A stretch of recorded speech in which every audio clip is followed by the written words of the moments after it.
In 1988, I moved to Boulder, Colorado with very little money, no job, and no real plan, but I did have some carpentry experience.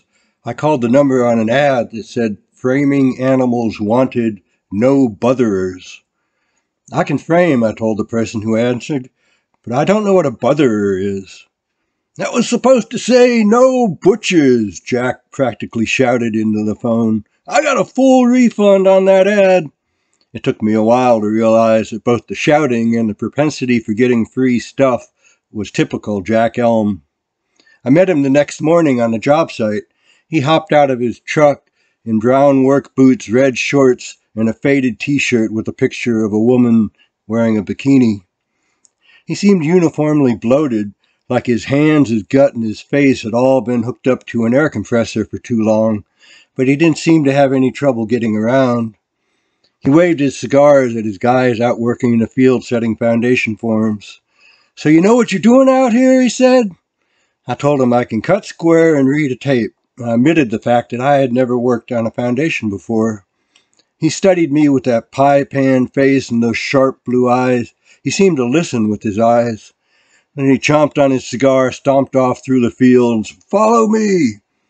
He walked towards two guys who were setting forms. One of them held a level against a foundation form, while the other held a gun against a nail brace. He motioned to the guy holding the level, said, "This is Ace, he's the foreman. That other guy, that's Hank, don't listen to him." Ace looked to be about 40 in a button-down work shirt and a week's worth of razor stubble. He extended the hand that wasn't holding the level. Jack said, "This is Fred. Fred said that he can both cut and read a tape. So you got stuff that Fred can do?" Ace said there was plenty of work, and so I started right away. Every Friday we met at Jack's condo, and he wrote out paychecks. It was a good chance to catch up with the other carpenters on different crews. Jack always had liquor bottles on the table and joints rolled. After I gained the trust of Paul, the roofer, the payday arrangements changed. Paul was a wiry guy with a kind of a raspy voice, a thin mustache, and his favorite word was man. He had decades of roofing experience, and he also had a connection somewhere down south that allowed him to bring pounds of mid-grade pot up from the border. Once I gained their trust, which I'm not sure exactly how that happened, I could either be paid the traditional way or in equal quantities of mid-grade pot.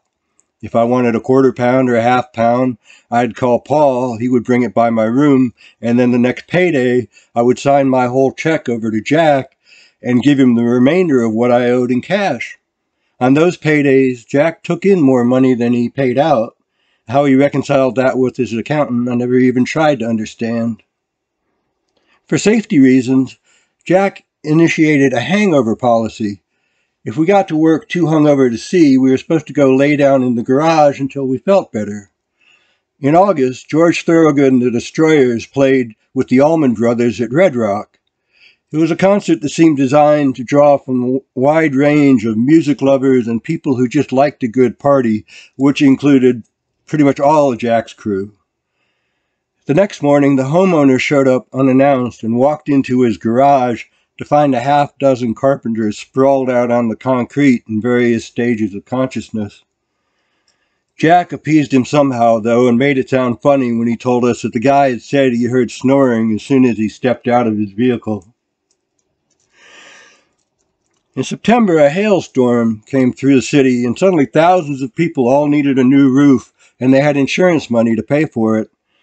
Jack bought or bartered for or won in a bet this 1955 International dump truck to haul the old shingles to the landfill, and I got assigned to driving it, which made me part of the heretofore non-existent roofing crew, and I worked directly with Paul.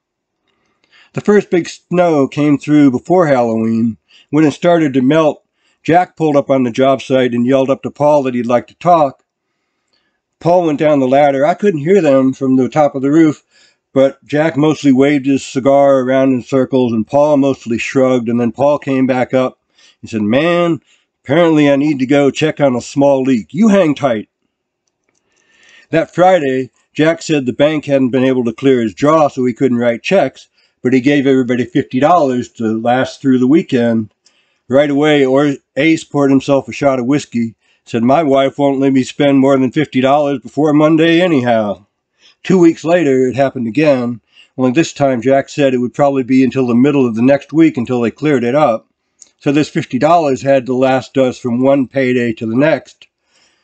Ace poured himself another shot.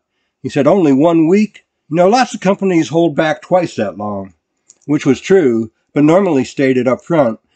It seemed to me that my choice was either to hang on and see how far down we went, or get out. I had another rum and coke.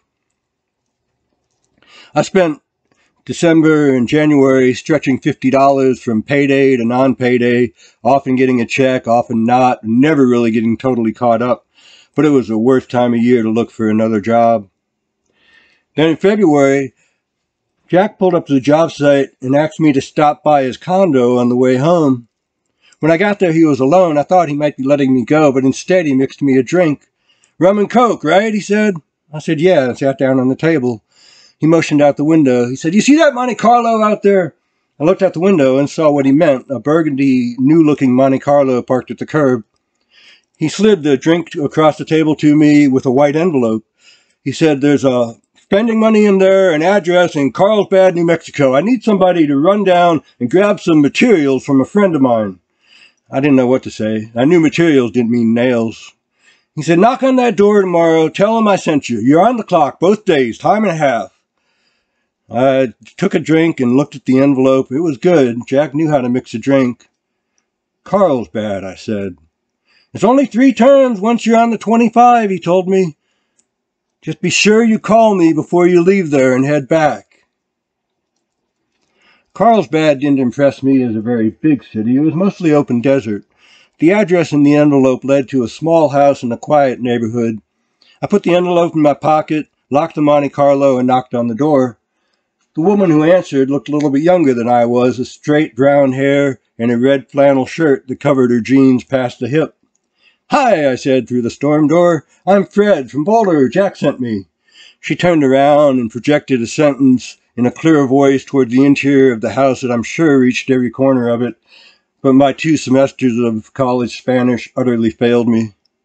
She turned back around to me, said wait, stepped inside and closed the door. She was replaced in a matter of seconds by an older man. He pushed the storm door open, making me step backwards, and walked onto his porch. He was solid looking, half a foot shorter than I was, and also in a flannel shirt, but his tucked in around some paunch. How may I help you? He said. I'm Fred from Boulder. Jack sent me. He looked out at the car. In that? He said. I said, yes. And Pablo is a key? Paul? I said, no, Paul's not here, just me. I'm Fred. ¿Por qué Pablo no es aquí? I said, I don't know. Jack wanted me to come down here. In that car, he said. I said, yeah. He studied the vehicle. That's a nice car, yes? Oh, very nice, I told him. We stood there silently on his porch while he admired the car, and I wondered what to do next. Jack wanted me to come down and see about getting... He looked up at the sky. It is very nice here today, yes? Not too hot, not too cold. Oh, very nice, I agreed. Yes, comfortable. It is cold in Boulder? Oh, lots of snow, I told him. Very cold. He said, brrr, and hugged his chest, rolling R's forever. We stood there silently for a while longer, him admiring the climate. Then he turned to me sharply and said, ¿Por qué Pablo no es aquí? I was beginning to think I didn't even want to be there myself. I said, I don't know, maybe there was some kind of a disagreement.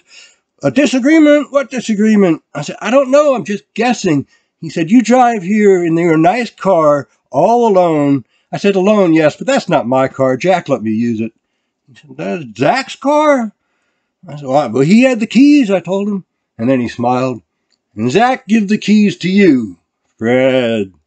I pulled the keys out of my pocket to prove it. And he slapped me on the back and walked towards the door and said, you come inside, and come inside the house. I followed him in. It was a clean house. It smelled like peppers. It reminded me I hadn't had lunch yet.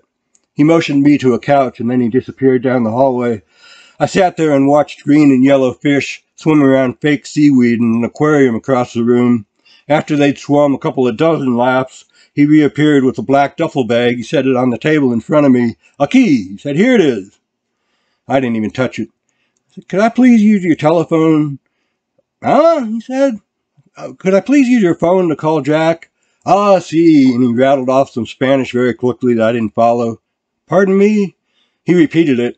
I caught a word that sounded close to function after he said no. "You don't have a phone." "Ah, see," he said, "telefono broke."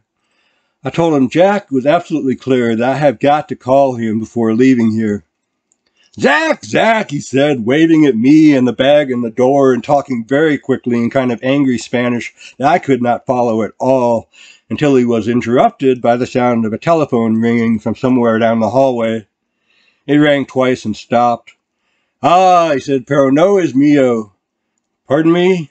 "Es el teléfono de mi esposa." I said, "Could I please make a phone call on whatever phone it was that just rang?" "Un momento." He held up a finger and went down the hallway again. He returned a minute later carrying a white rotary phone and a long cord. He set it on the table in front of me. I dialed Jack's number. Jack answered immediately and told me to tell him what was in the bag. I opened it up. "Green bricks wrapped in saran wrap," I told him. "How many?" Jack said. While I was counting them, I discovered white bricks mixed in. It occurred to me that this was just one more step down the path I had set out on the first day he hired me, only now I had nowhere else to go. 14, I told him, plus 4 white.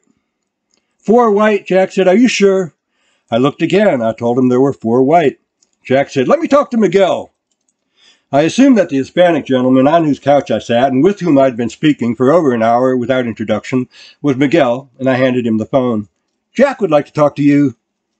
That conversation went on for a while. I only caught half of it.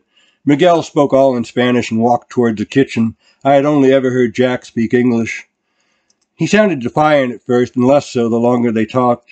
He came back, handed me the receiver, said, "Wait," and disappeared down the hall again. I said, "Put the phone to my ear." I said, "Yeah?" "Hang tight," Jack told me. A minute later, Miguel appeared with a small brown paper bag. From that, he dumped 1 white brick into the black bag with everything else. "Okay," I said to Jack, "now 5 white." "Great," he said, "I'll see you soon." I hung up the phone, zipped the bag, put it on my shoulder, and made for the door. Miguel said bueno and closed the door behind me. I heard the deadbolt sound at the same second that I noticed the empty spot on the curb where the Monte Carlo should have been. I turned back around and knocked on the door until Miguel reappeared. He seemed as perplexed as I was about the vehicle's disappearance. After a lot of multilingual exchange and confused waving, he reached into his jeans pocket and pulled out a garage door opener. He said, "You take me, Coche." The door lifted to reveal this old green station wagon with fake wood paneling. It looked a lot like the family car that we had had growing up, the one that I had learned to drive on. 318 V8, I said. No, said Miguel. 383 4-barrel, get you home fast. If it ran, I thought it was my best option. I didn't know what Jack would say, but I was ready to get out of Carlsbad. "Keys," I said. "In el coche!" Miguel waved me forward to get the heck out of there. The engine started immediately and roared. The interior was in great shape for its age. I didn't know what Jack would say. He could take it out of my next check. I stopped on the way out of town to hide the duffel bag in the back. When I opened up the tailgate, I found this mound of mosaic blankets piled up back there. Before I could wonder at Miguel having left me a gift, the blankets moved, and the girl who had first opened his front door emerged from underneath. "Please," she said, sounding rehearsed, "I go to Boulder." "What?" "No." I said, "Get out." She said, "Please" again. "Conoces Pablo?" "Paul? No, Paul's not here. I'm Fred." I adjusted that duffel bag on my shoulder. "Does your father know where you are?" She said "please" again and looked at me with those deep brown eyes. "Miguel is mi tío. Pablo is mi padre." "Paul is your father." She nodded. "Estos Pablo en problemas?" I caught the word problem at least, and that was a fair question. I said, "Look, I really don't know Paul that well. I haven't seen him in weeks. I've never even been to Paul's house." She just looked really confused, and I had been standing there too long with that bag on my shoulder. I motioned for her to get into the passenger seat, stashed the bag under her blankets, and got in behind the wheel.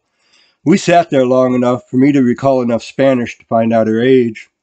When she said "Viente" and responded to me, flashing 10 fingers twice by doing the same thing and pointing to herself, I fired the engine and pointed that old Dodge wagon north.